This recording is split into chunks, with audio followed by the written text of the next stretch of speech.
I thought we were already in the recording. No. And welcome to another episode of DIOTALK. I'm Dio. Let's talk. I would like to present my guest of the evening, returning guest, the number one himself, Rivera. Welcome to the show. How you doing? I'm doing good. I'm trying to get my position here, man. Like, I don't know which way I'm facing. If my video is mirrored, it's kind of weird. Yeah, I am a returning guest. Like, this is like my 12th time, and I just love coming out here, bro. Hey, you're always welcome here. Always welcome here. Thank you, man. I do. You do make me feel welcome. And, we're not strangers to each other anymore, man. Right. If anything, we've known each other now for a few years.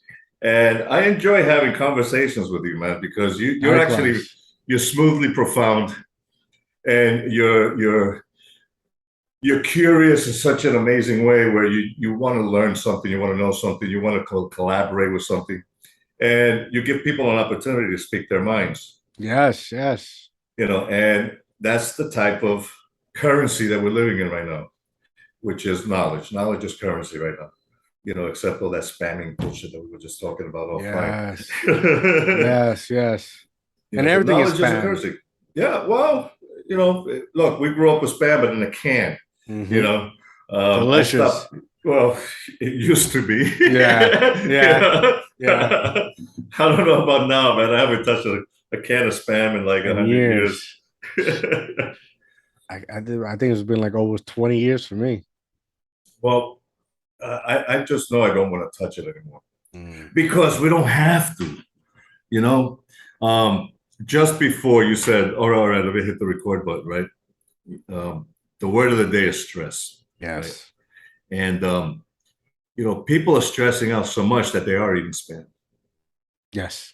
And I say that not in a demeaning way, or I'm trying to like belittle people. I come from a spam culture. Are you kidding me? We ain't enough spam to like really like feed a whole nation. But the whole thing is that the kind of stress that we're dealing with now because of spammers and because COVID and all the keywords that we keep listening to at a daily basis, they don't help people think greater than how they feel. So people hear a keyword like spam and right away they feel that negative vibe about it. And they can't think greater than that. So now they're stuck in this loop. And they think and feel and think the same thing, and then they can't get out of it. And it's like, wow, my life sucks. And this is really pretty much what people end up saying at the end of the day. Things aren't good. And I have these conversations every day, deal with people who, they don't surprise me anymore. I've become quite adept at listening and picking up the keywords that tell me, okay, this is where I got to guide this person, to give them a better perspective. Because this is not a spam time in our lives. This is an abundant time in our lives. And it's abundant because we are in the digital era. The three main things in this abundant era is health, wealth, and wisdom. There's an abundance of that. But people can't think greater than how they feel, so they don't see that. They don't grasp that. They're too caught up still in their junk. I'm caught up in junk, but I've learned not to allow that to affect me directly. And I think it's a great thing, man. If we can think past the BS that we live with every day, you'd be surprised how much you can thrive right now and go from spam to steak every day. Literally. I believe that. I think as people, right, we've lost the how do I put it? We lost the get up and do it mentality. We've lost our will to our own mind. Right. We, from real estate, because we met early a couple of years ago because of real estate, right? It used to be, knocking on doors on hey, you want to sell your house? Or hey, before you close the door on my face, let me just talk about what I know, and maybe I can help you, right? because like you said, we're living in a digital time, right? That there are some benefits, but there are other benefits that work against us. That you have this amazing course of talking about stress and helping people deal with stress. Right now in its digital era, it's perfect for that. You don't have to leave your home. You can, what we're doing right now, interface with one another via Zoom or any other softwares. Right. But to hustle, to reconnect, to socialize, it takes more than a screen to find that with one another again. Well, how do you mean? It takes more than a screen. It takes more than a screen. Like everything to be sociable, right? Like example, like your course, right? You're talking to people about stress and how can they help themselves, right? Mm-hmm. That's dividing the concept of social, like people always texting, Right. always texting. Like if nine out of 10, if I text you something, it probably won't come off like we're talking right now. Yeah, it feels kind of superficial, a little phony in a lot of ways. And, Yeah. and So you can learn a lot about people yeah. just by texting because you could, or the shortcut or the short messages or the acronyms, they lead up to something that it feels kind of like false, phony, and I get that point. I do. It's like if somebody reaches out to you like numerous occasion, right, with your profession, and they text you a whole dramatic text, and you just probably okay or LOL or a Oh. short answer that's not Right. showing most people do, validation. Yeah, yeah, showing most people. validation of their Right. feelings. Sure. They're gonna take offense to that. Yeah, they do. They actually Right? do. Yeah, totally, they do. I'm glad that I don't do that. I get a lot of people who actually hit me up that way. They'll say hello. I need your help, and that can mean a million things to me. And there's been many who say, "I need your help," and I'm like, "With what? Or how can I help you?" Mm-hmm. And which again has surprised me. I've had people say to me, "Can you help me get out of my country?" So that I could get a job where you live in the United States, because everybody assumes I'm in the US, but I'm not. I'm in South America, even though I am a US citizen.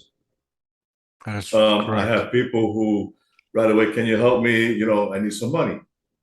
Everybody's got a need and they want the help, but they're not trying to help themselves. And this self-sabotaging mentality that people have, it's not that they're conscious of that. They're not aware that they're doing this. They're just following a learned behavior over time to feel defeated to the point where they need to feel like somebody's got to give me that helping hand, but physically give it to them.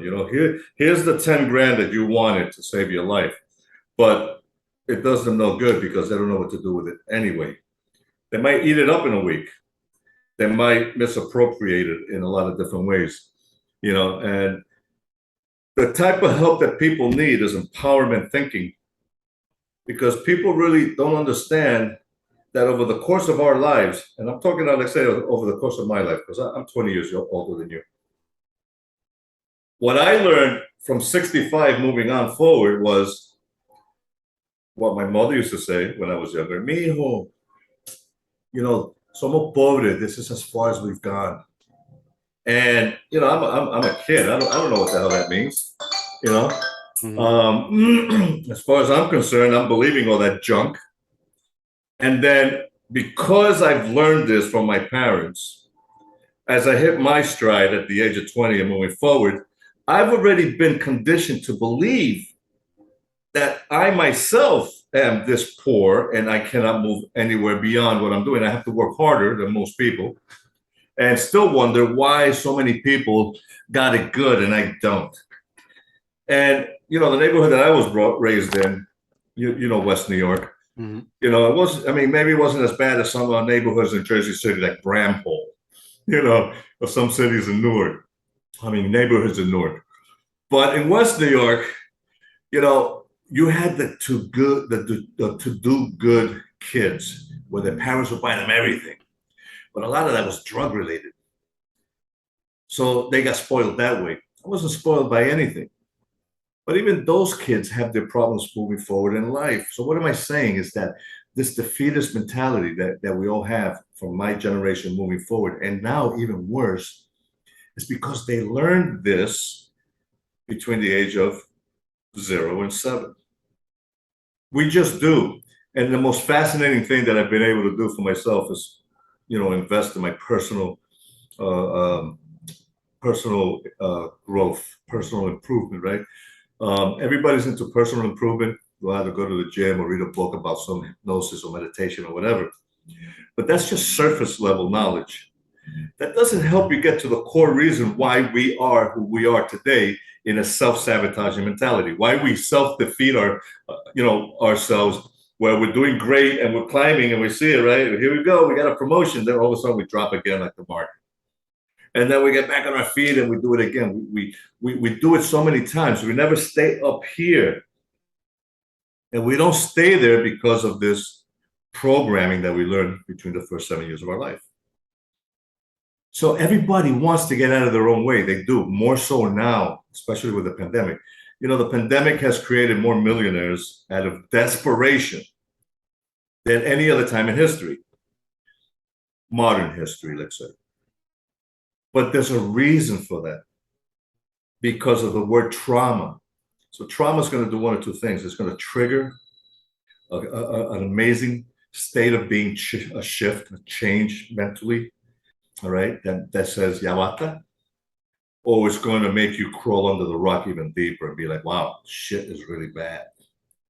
And these last 3 years, and I'm happy to be part of this gravy train. And I don't mean gravy, billion, million, or whatever, because success is measured in different ways, all right? What's $1 million to you could be $10 for me. I'm satisfied. I'm whole. Mm-hmm. But the whole point is that because of this trauma, those who had a cognitive shift, who said, Yawata, they stuck with that mentality. It's a growth mindset. And instead of focusing on problems, they focused on solutions. And they looked for something of value that they can offer others to be able to move forward. And they broke through. A lot of us have. You are doing the same exact thing. DIOTALK is a breakthrough from the mindset that you had 4 years ago. Correct. So those who do that thrive. But those who do that alone take longer to thrive, because it's all about collaboration. When you collaborate with people, one can go far, but two can go further. And those who stopped believing, or started to, better said, believing more or affirming more that they are not good enough, that their fear of success is real now, that, I have a phobia of this. I am so anxious, I cannot even think straight, or I'm sad because I've been betrayed in the past, and if I do it again, it's going to really wreck me. All these down spiraling emotions is the self-sabotage umbrella that people learn and don't know how to get out of the way with. They don't know how to get rid of that. And the only way to get rid of that is by taking massive action. It takes a traumatic cognitive shift in the positive sense to snap you out of that. So in other words, how do you split two atoms? Chemistry 101. It takes massive energy to split two atoms. So you break that bond. And what is that bond related to as a human being? It's our subconscious programming. What we learned from a young age that we forgot, we don't even have any idea that this is the programming that we have. To split that atom within ourselves, it takes massive action. That is the energy that you do. It's not a commitment to do it. It's not a decision to do it. It is a committable decision. It's a big difference. How many people say, New Year's resolution, right? I'm going to start. And then by February 2nd, they're done. They forgot about it because they did something else. But when you make a committed decision, now you're doing what everybody doesn't want to do. They don't want to get uncomfortable because it's scary to get uncomfortable, to change, to have this shift in identity, to become that which they desire so much to be. But they don't want to do it because not that they don't want to, they want to, but their body has control over their will because they've rehearsed self-sabotage over 10, 20, 30 years of their lives. It's all science. And this is what I've learned over the last 3 years. You know, I started with EFT, right? You know this about me. Mm-hmm. I talk about it with people. I work with people. I teach people how to self-regulate their emotions. But I go deeper than that in a neuroscience way. And this is what people really don't understand. When we have a thought, our brain creates neurochemicals. It just does. That's science. That's medical science fact. And when with that thought and that neurochemical starts to signal the body creates a biochemical feeling that signals your genes.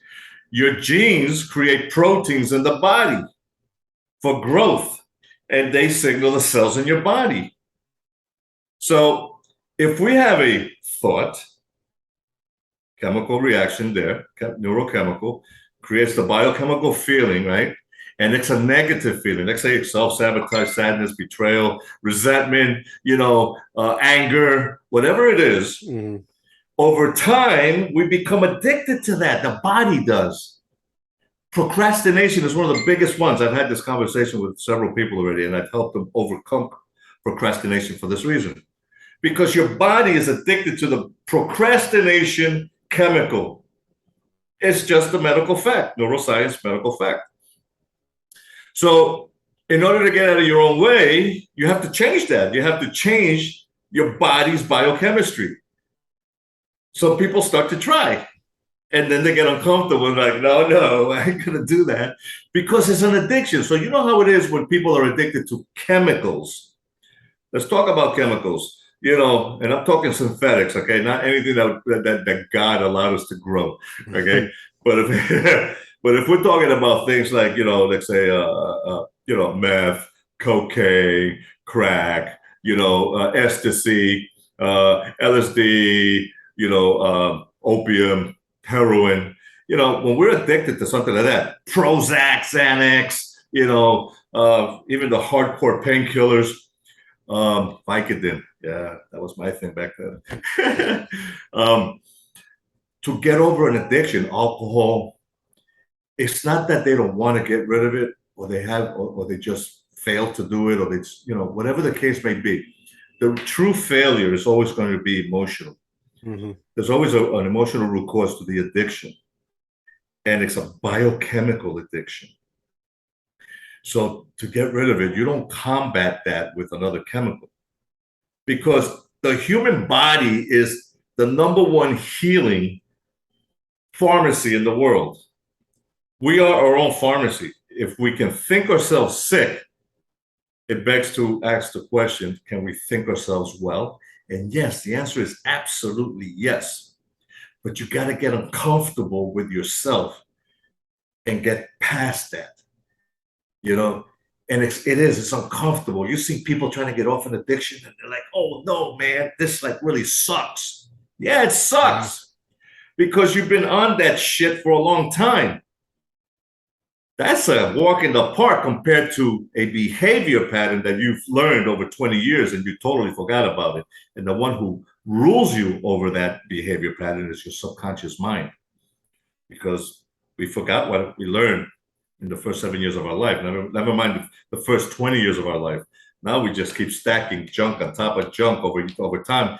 And what we rehearse over time becomes a habit. And a habit becomes a personality trait, and a personality trait becomes our identity. And that identity becomes our state of being. You become that which you practice over time. I was a voice and data network engineer for 16 years. I didn't start as an engineer. I started as a tech. And I ended with engineering after 16 years. It was amazing. I learned a lot, but I practiced that every day.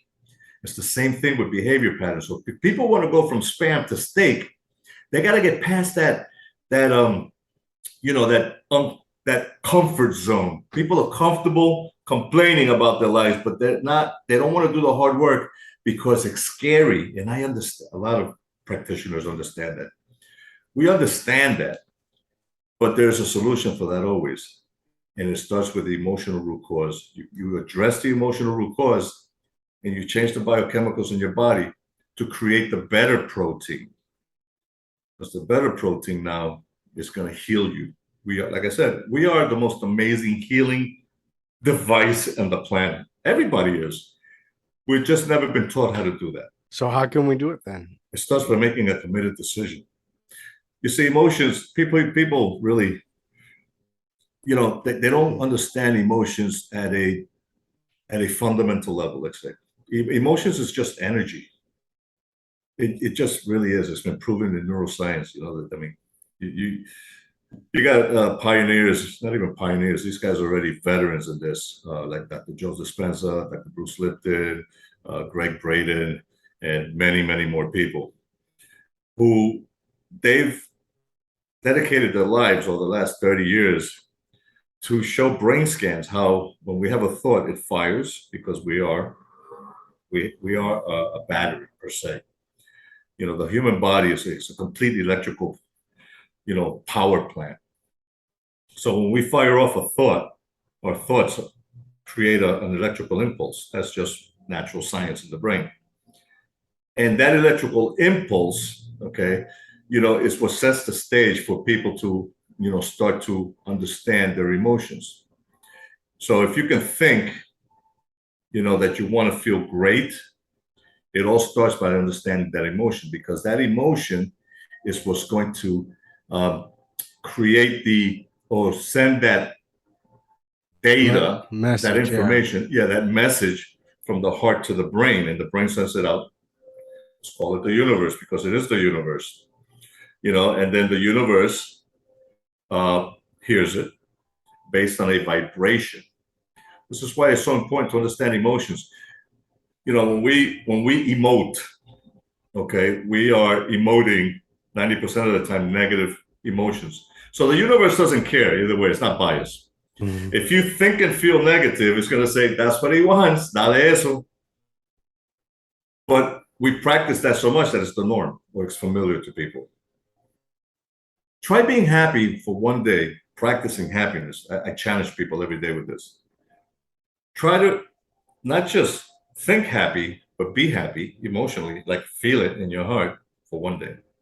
Todo día, all day, all hours for one day. People have a tough time doing that because they don't understand their emotions.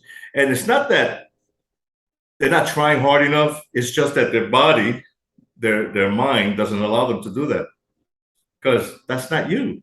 Your body literally tells your brain, hey, what is he doing? We've never been happy like this all day. It's 4 o'clock in the afternoon. We're supposed to be in rush hour pissed off. Have you ever seen somebody in rush hour all happy? Most people get a little upset. The majority. Maybe they look happy because they're driving or smoking something. But overall, if a person can practice any kind of elevated emotion for one day, they're headed in the right direction. But most people cannot, because they don't understand their emotions. Their body tells them not to do that. They lose their will to their body. So you change the script and you go through the pain. You gotta get past the pain to get to the success. Success is always on the other side of pain. But people don't understand their emotions enough to do that. They want to be nurtured. In other words, I understand. I've been through that. Yeah. And maybe you should take a vacation, or maybe just go away for a couple of hours, or, take a drive, hit the bottle, whatever, anything to numb the pain.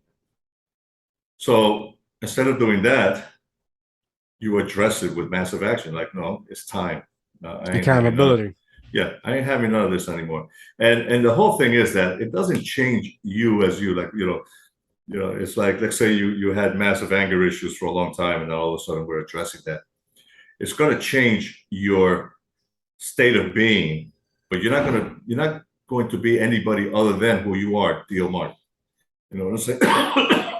Just, you're not going to be the angry guy. Mm-hmm. You're going to be the guy that's going to say, bro, you're not angry? Let me try to poke you again. Mm-hmm. And you're going to be like, nah, that doesn't bother me anymore. Because what you're doing is you're learning how to self-regulate emotions, the energy, and flush it out of your body, because it gets trapped in the body.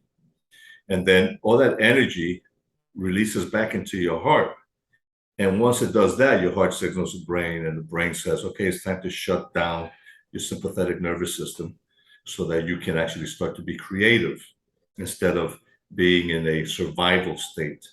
And that's why people are stuck, because we're in a constant survival mode, fight, flight, or freeze, and that's just human nature, animal nature. Mm-hmm. We just don't know how to do it. Animals know how to do it. I saw an interesting video because one of my mentors mentioned it in one of his workshops. And have you ever seen a YouTube video or Nat Geo video where you see like a nice deer in the Serengeti, and he's minding his own business, man. He ain't doing nothing. He's just eating grass. And then here comes the stalker, either a hyena or a lion, whoever, and pounces on this guy, and he just like books. But his heart is like this. He's surviving. He's under stress now. Everybody does that. And he's running for life, bro. And one of two things is going to happen. He's either going to fly, escape, because he's not going to stop and fight a lion. He'll lose. Or he's going to freeze. But this was what was very interesting. The freeze aspect. Animals will freeze when the prey grabs them by the neck. They'll just go limp. They'll play possum, but not because they want to, just that their body totally shuts down because of the stress. And the lion that's grabbing this deer, he's like, hey, this is not fun. This guy's dead already. And he'll let him go. And the lion will be like, I need a challenge. I'm going to go find me one. And it only takes a couple of minutes for this deer to snap out of it again and be like, oh shit, I'm cool. And he sprints out of there. That's the freeze response. But see, humans can't do that. When we go under stress and we activate a stress response, when we freeze hard, and we don't know how to snap out of it. Because our sympathetic nervous system in the limbic brain is active. It's an on switch. It's on. And human beings are not designed to switch that off, because we're addicted to that stress over time now. So it's detrimental to our health, because negative emotions have low vibrations. And that low vibration over time creates physical symptoms. And those physical symptoms come in the form of headaches, migraines, spasms, backaches, arthritis, aches and pains everywhere. And over time, they create disease. Because every time we rehearse a negative, emotion, the biochemical reaction in the body that signals the genes, they create that protein. But that protein, every time that's rehearsed, is a cheaper copy. So it's not healing us, it's hurting us even more. And it will eventually create the disease and we die. Cancer, MS, whatever you want to call it. This is all science fact, neuroscience fact, well documented, overwhelming evidence for the last 30 years. But it's almost like it's the best kept secret and nobody needs to know this. And it's like, no, people do need to know this, because we're in the era that knowledge is currency right now. Real good knowledge that's credible is currency. And people are not buying into that because of all the spam we've heard throughout the years. And we're like, oh man, we can't believe it. We can't believe the truth anymore. The almost truth is good enough, but what is real and truthful is something that people struggle with, again, because of the conditioning, the programming that we go through. And not just with television or ads or whatever, but with people, everything that we listen to here at a daily basis, it's designed to keep people, oppressed up here. We are mentally oppressed. We are in a digital zombie era. I agree. Yeah, I agree. Yeah, it's extraordinary, man. I agree 100%. I agree. And something needs to be done. Well, something is being done. I'm part of that, something being done. I've met a lot of great people already in the last 2, 3 years that are making things happen in the same way, but using different modalities. I'm just partial to EFT because it is like the baseline for people to start getting an emotional release. Um, a lot of things create stress. Divorce is one of the biggest things in the world. You're with your partner 10 years, 20 years, 30 years, and all of a sudden you get a divorce. Or even the loss of a partner, that creates, again, trauma. It's all trauma based. So anything that creates a downregulated emotion is traumatic. And I deal with so many different levels of trauma that it's all about the emotion. I don't diagnose people because I'm not a doctor. I don't do therapy. I don't do counseling. I don't do, psychotherapy, psychology. I read a lot about that. But my main focus is all about emotional energy because that's the root cause of everything that we suffer by. So like I said, I get divorced people. I get, just recently I had Bitcoin traders who stressed out beyond belief, because they get a high out of making some money, or I like to think that a lot of them scam others. Mm. And now they're not making any money and they're freaking out, and again, the emotions is what gets people all messed up, man, and stuck in life. So I like EFT for that reason because it's gentle and it teaches people how to release that disturbance, because it is a big disturbance. But once they get that release and they get a taste of that rush, it's like, whoa, I want to do this again. And I teach them how to do it once thorough so that they can do it again. But the problem is, again, the biochemical addiction to their body, right? Where I'll get a call a month later or 2 weeks later, depending on who it is. That's why I'm now constantly so busy, because they're like, I tried this again, but it's not working. And I counsel them, well, let's not say counsel. We have a humanizing conversation where I ask, what are you doing different? Or are you doing something different? And show me what you're doing. And when they show me, it's like, okay, so you're trying to take a shortcut again. Not because they want to, but because their body is resisting the change. So I put them back on track. And then I retain a lot of clients because of that, due to the fact that they're like, well, you know what? I really want to make this change, but I'm terrible to myself. I'll hire you to do it. Give me the 30-day, the 60-day, whatever it is, and get me straight.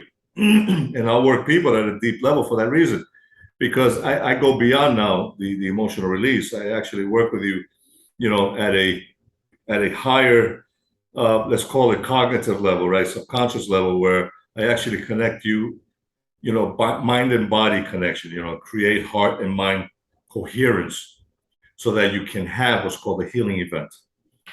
And this is real. A healing event happens when your brain and your heart are in agreement and they create a neurochemical and a biochemical that match, that are in agreement, so that your genes can create that protein and signal every cell in your body to say, all right, we're good now. It is safe. Your body literally says it is safe, not in words, but in electrical impulses. And once you do that, you literally have that, it's like an epiphany. It's like a wow moment. It's like, holy crap. This is not something that I've ever experienced. A lot of people have never experienced true happiness, self-love, gratitude to an extent where they can say, okay, I'm good. I deal with a lot of 100,000 plus a year income earners. We're not happy. I dealt with a millionaire recently, totally unhappy. Very big emotional issues. But once you get over that rap, you get to be able to say, wow, this was cheap in comparison to going to medical help. And I say that to everybody. That's one of my slogans is emotional care before medical care, because it is a lot cheaper to address your emotions than to sit in a therapist chair for 3 years and not get any resolutions at $160 an hour. Is it the fact that they're talking about what they feel inside that helps them come to a conclusion? Yes and no. You want to be able to get I want to be able, most practitioners want to be able to get their clients talking, because talking starts to create a baseline as to where the true problem is. Without mentioning names, I'll give you an example. I have a nice client we just wrapped up a couple of months ago, and she is a academic, like high level academic, and her issue started with telling me that she doesn't feel connected to herself and things that she's doing. She feels like she's struggling, and she has this fear of this and that, and it started to spiral out of control with a lot of things. As we moved on in our workshop over 30 days, we came to find out, or at least we dialed it down to a moment in her life when she was 12 years old. She experienced a major traumatic experience. And to be able to get her to resolve that, you can't change the past, but that energetic signature, that emotional disturbance that she was still having or experiencing, reliving in her mind, we did what is called matrix re-imprinting, where I guided her through meditation and tapping to her 12-year-old timeline, where she, as an observer, the adult observer, she actually spoke to her 12-year-old self, and she released that energetic disturbance of her young self and released it out through her heart to the universe, so that her younger version can thrive and she can move on. Well, to today, she can still say to anybody, I don't have this issue because I've been resolved. And it's a real resolution, Emotions are that powerful, where they destroy lives. So, emotions will either destroy or create life. It's a choice. But we don't see it like that because we find it familiar to say, yeah, I get pissed off easy. Okay, yeah, but that doesn't mean that you have to. It's a choice. You choose to get pissed off easy. Or you choose to be sad, you choose to be depressed. Well, even though we make that choice, we stop having that choice now because, again, we rehearse it 2 or 3 times, 5 times, it becomes familiar to our body biochemically, and then we lose our will to say, I don't want to feel this way anymore. And the body says, you don't have a choice. You lost that will to me already, so now you're going to be especially depressed. if you're a creature of habit and you've been doing it for so long. Yeah, you've been doing it for so long that it's the norm. It's your comfort zone. It is. It's total comfort. And not that they don't want to snap out of it, they do, but they just have no control over it because the body is dictating now how it's going to happen. It's going to be this right now, whether you like it or not. So this is what becomes interesting with people, which is we have the ability to tell ourselves now, I ain't doing that anymore. You're going to listen to me now, and I'm going to go through the pain.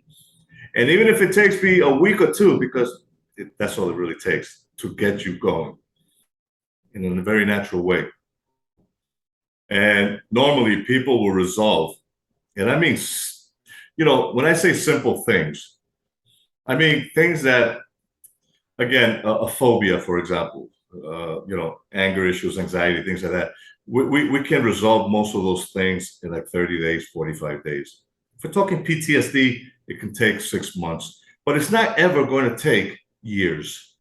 It's never, because as you condition your body again to heal itself through the natural healing process of releasing all these negative emotions, which is about truth.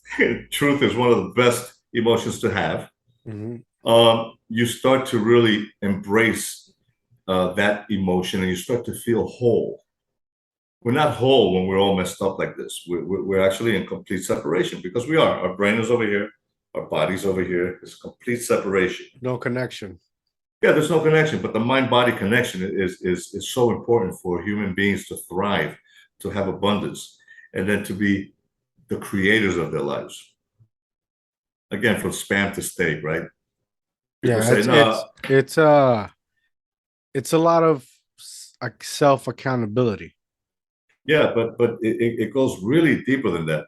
Yeah. You know, people who say from spam, you know, I'm in spam because I can't, you know, find a way, or I don't know, or, you know, using negative references. Mhm.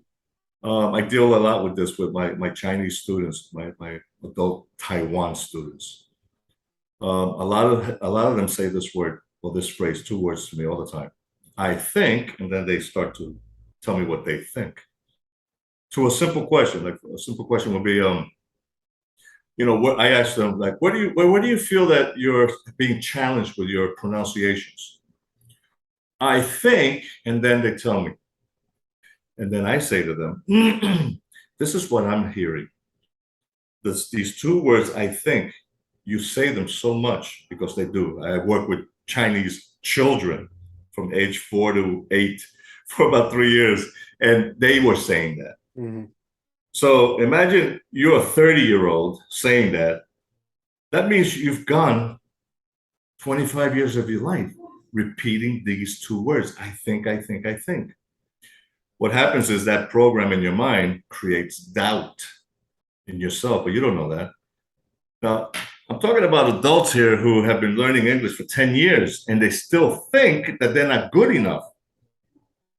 So I point this out to them to help them have this shift. And I work with them. I use NLP, no EFT, because I'm teaching a class, English class.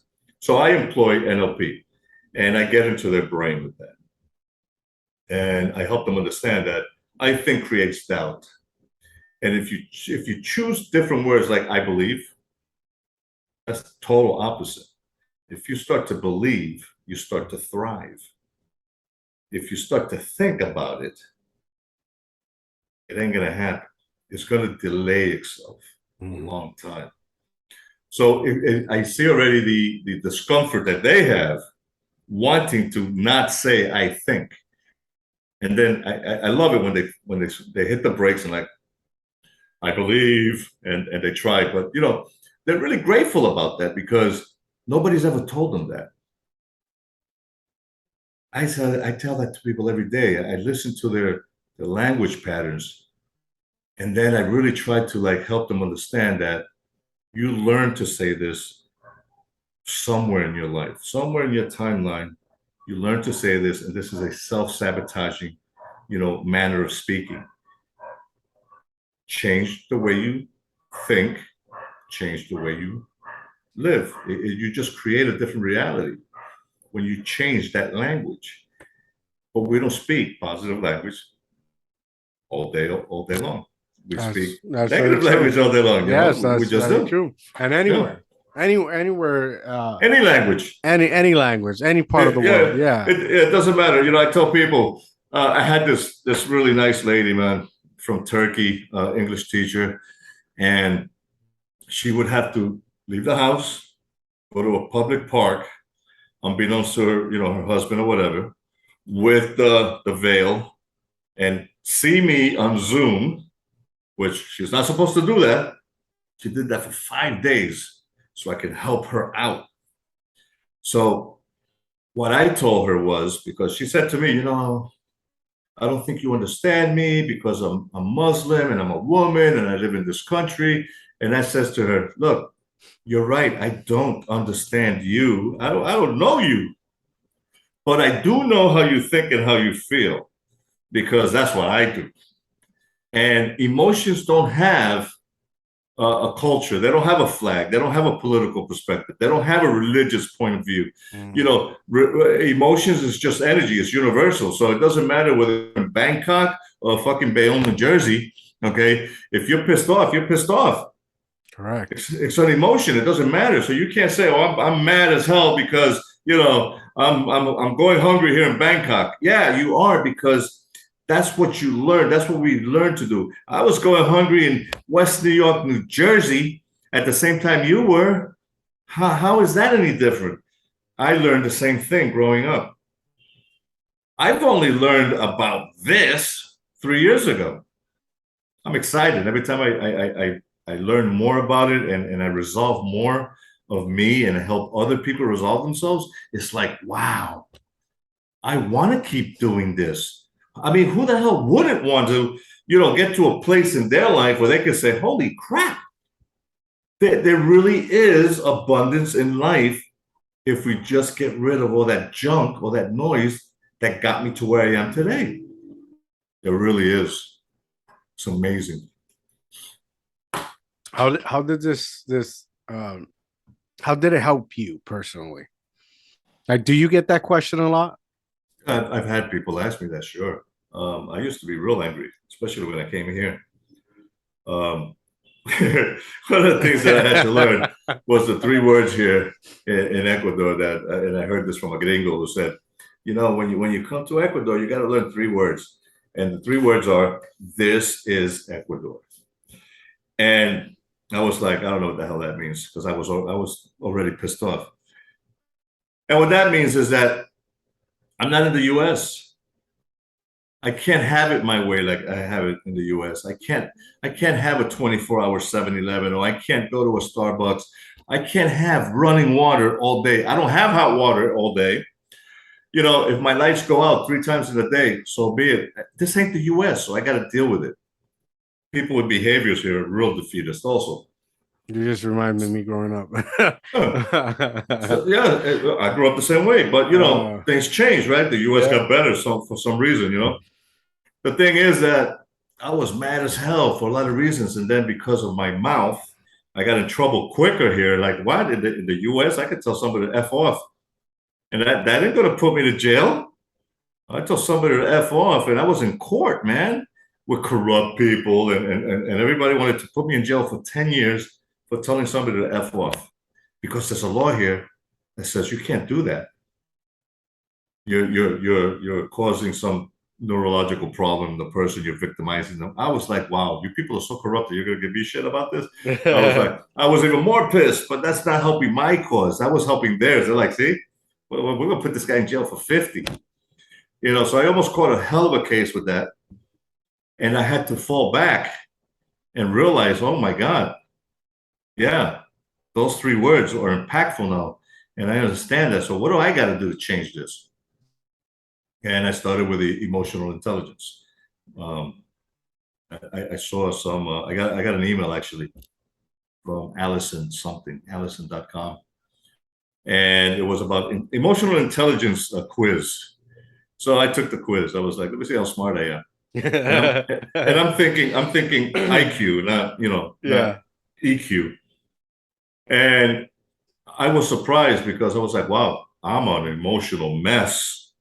According to this, test, I was totally committed.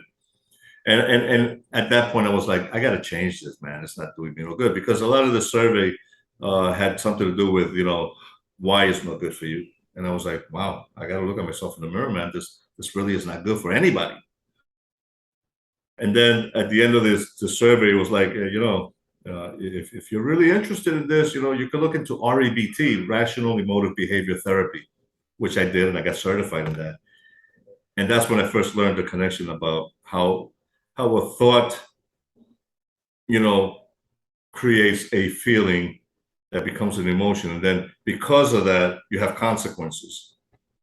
And this is an older version of, well, the older one is CBT, Cognitive Behavior Therapy, then comes REBT. But this was like a precursor to what I'm doing right now, because it made a lot of sense. I was like, okay, so if I have an angry thought and I react to it with that feeling, the consequences are devastating to me. Yes, that was true. But what was interesting about it was what comes between the thought and the emotion. That blew my mind. And what comes between that is the meaning that we assign to that thought before the feeling. It happens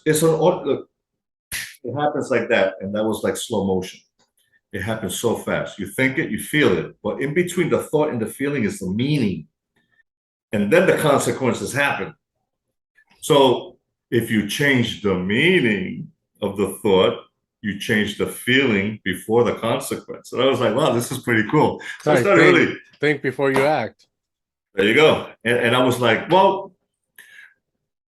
we do think before we act, but the meaning behind that thought is Yeah, what's it's going because to you're the right. effect you're receiving that's Yeah, causing that chemical imbalance.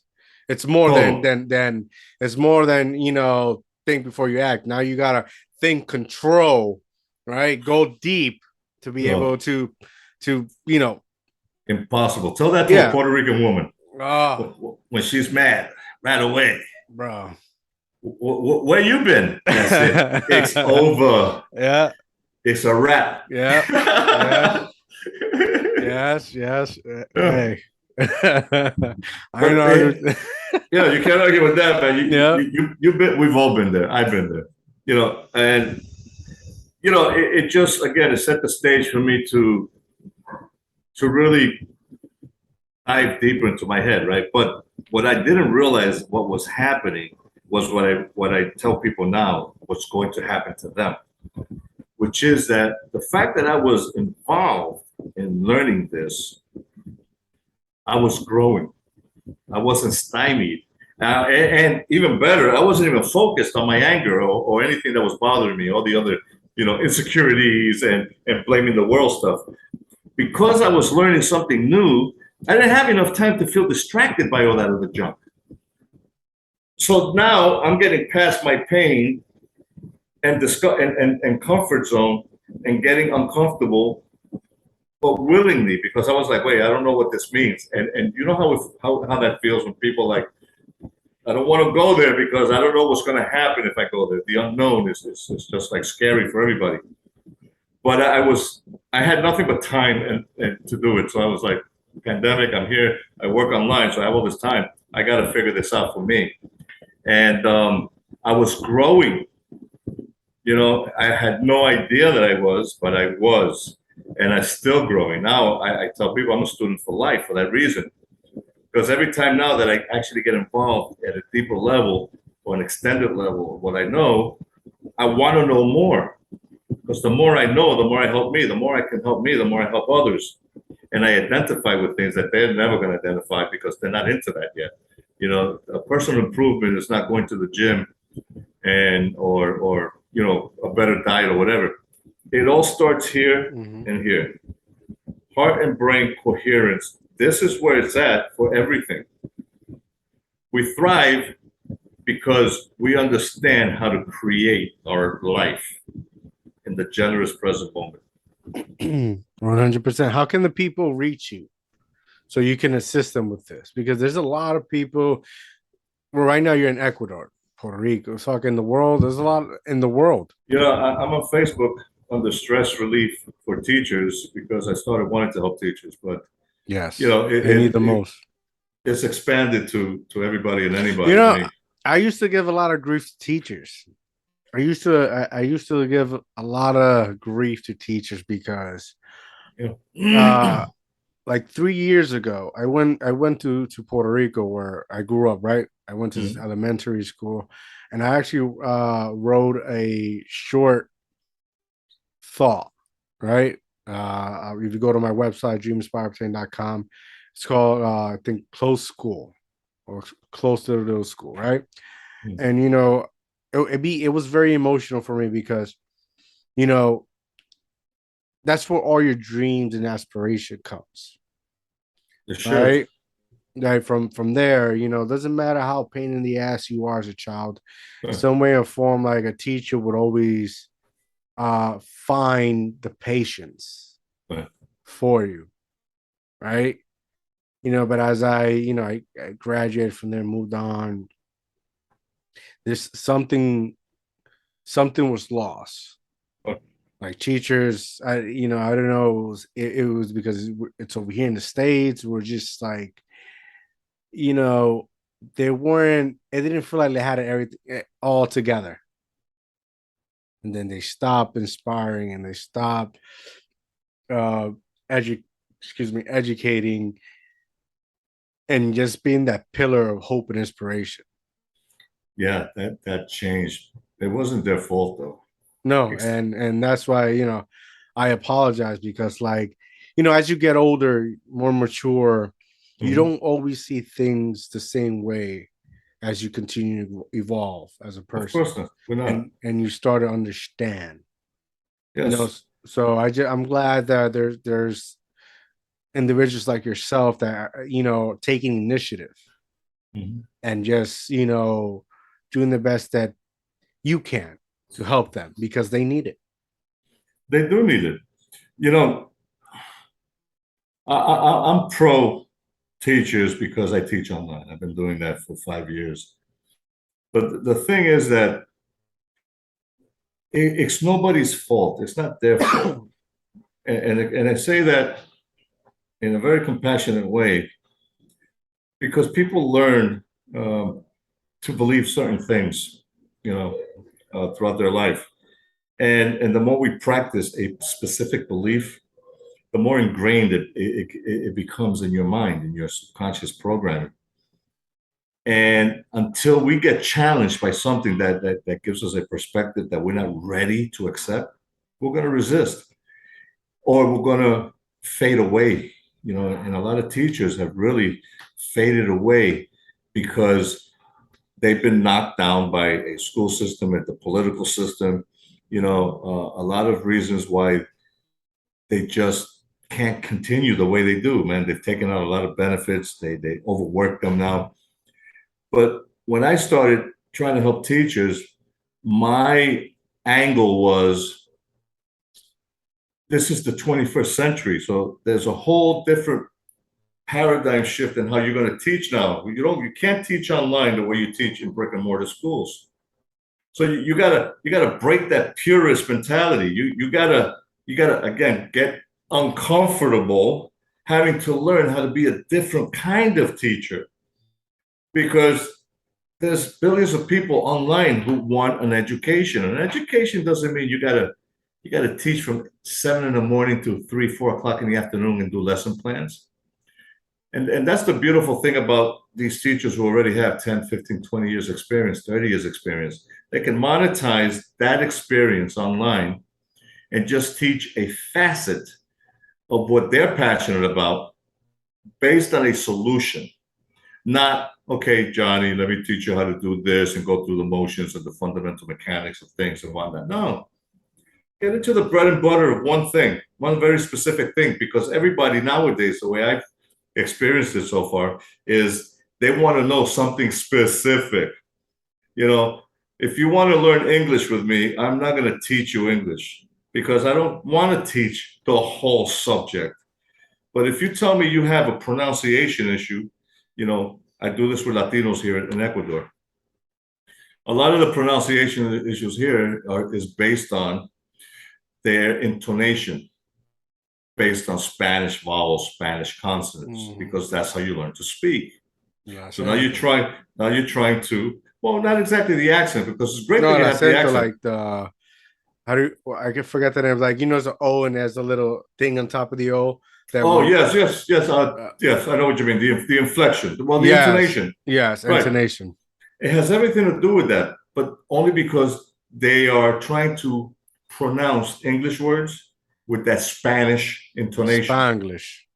You can't do that. De So, toma. yeah, exactly. So, when I guide them through this simple fundamental process, I get to see again the discomfort because I've been speaking like this all my life. So, my question to them is, do you want to learn how to pronounce properly or you don't? But this is a facet of education. You could be a science teacher, for example. You don't have to teach all science or general science, which is a lot of stuff. Pick something, one thing, very simple thing, because you love it, you know it well. There's a lot of students online globally that just want to learn that. They don't want to learn this, and you can thrive, really, literally. As an educator online, like I've said, and I've been saying a lot lately, all it takes is 1,000 people to make, 1,000 people at $1,000 to make $1 million. So if I have 1,000 students and I charge them $1,000 each, that's $1 million. Yeah. I don't need more than that. Most people don't. Okay, if I charge students $500, I need 2,000 students over the course of whatever amount of time to earn $1 million. Again, it's easy math, because it's not about what you're going to charge them. It's about what you're going to educate and teach them. So it's all about the value. So, teachers have a hard time adjusting to this. And the reason why they have a hard time is because the emotion that keeps them from making that shift. I got to get uncomfortable to do this. I've been a teacher forever. Yeah, great for you. How's that working out? It used to work out, but it was a fight. Now it doesn't have to be. If you change the way you think and feel, you'll be able to thrive. But it's hard for people to let go. It's not their fault. It's nobody's fault. We just learned to be the way we are. And it takes massive action, a new traumatic event, but in a positive way to get you going in the right direction. Because we deal with trauma every day, small trauma. We smack our finger on a window or whatever, or close a door, to big trauma, car accident, plane crash, loss of a life. So there's trauma everywhere. It's just being able to self-regulate that emotion in a positive way so that you can keep moving forward. Because we can't control events. We just can't, No, 100%. Yeah, we can only control us. So from spam to steak, man, nobody needs to be eating spam anywhere in the world. Facts. Nobody. It is our God-given birthright to thrive. Life is abundant when we learn how to be the creator of our lives and think pa'lante, forward progress, self-regulating emotions, staying in the positive side of your life. Doesn't matter what's going on in front of me. Believe me, what's going on in front of me around here is junk. Junk, 90% of it. But I get to thrive in this junk because I'm focused on me. And when I got to go to the market or speak to a neighbor or whatever, or, say hello to somebody walking by the street, that's fine. But I don't get involved because that's taking away from my focus, my energy. My energy is elevated. I'm thriving and I want to thrive, and eventually I want to get back to the US too. But when I do, I don't want to go back because I'm going to work for somebody. I'm going to go back because I'm still doing what I'm doing here. I'm just going to live, again, in a different environment that has the same kind of chaos. There's chaos everywhere. It doesn't matter where you're at. You create your own harmony. Yes. Within that chaos. And people notice. People will say, wow, yeah. And those are the ones who are not having a great time in their life, that the ones who criticize and judge you and all these things. So I learned not to do that. That's another thing I learned. Don't be angry. Don't be judging people. Don't criticize. I help when I can. I donate when I want to. I give $1 or $2, whoever. I'll pay for somebody's lunch. I don't care because it's not about that for me. It's about me. That's not being selfless. That's not being egotistical. That's just being self-caring. People stop caring about themselves. That's huge. When you stop caring about you, your whole world collapses. It's just the world on your shoulders. Like, oh man, it's freaking heavy every day. I hate getting up. Words to live by. Don't say that. I wake up in the mornings and I'm like, today's going to be a great day. I got that from Jerry Maguire. If you ever seen the movie, his mentor in the movie, Dickie Fox, I think his name is, that was one of his advice.